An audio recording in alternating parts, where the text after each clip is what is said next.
বিশ্বকাপের আগে শেষ প্রস্তুতি হিসেবে জিম্বাবুয়ের বিপক্ষে ঘরের মাঠে সিরিজ খেলছে বাংলাদেশ।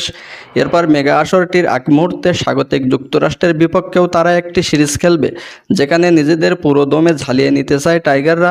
তবে জিম্বাবুয়ে সিরিজ খেলে বিশ্বকাপের প্রস্তুতি হয় না বলে চমকপ্রদ এক মন্তব্য করেছেন সাবেক টাইগার অধিনায়ক সাকিব আল হাসান।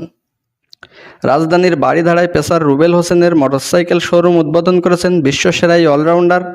শোরুম উদ্বোধনের এক পর্যায়ে জিম্বাবুয়ে সিরিজ নিয়ে সাকিব বলেন, জিম্বাবুয়ে সিরিজ খেলে বিশ্বকাপের প্রস্তুতি হয় না। চলমান জিম্বাবুয়ে সিরিজের প্রথম 3 ম্যাচে সাকিব খেলছেন না।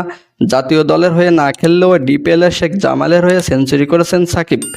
দেশসেরা এই অলরাউন্ডার রুবেল এক্সপ্রেসের অনুষ্ঠানের ঢাকা প্রিমিয়ার লিগের খেলার সূচি ও ফরম্যাট নিয়ে বড় প্রশ্ন তুলেছেন।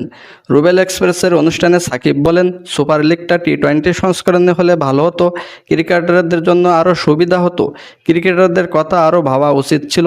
এরকম পরিস্থিতিতে সারাদিন রোদের মধ্যে খেলানো ক্রিকেটারদের জন্য খুবই অমানবিক।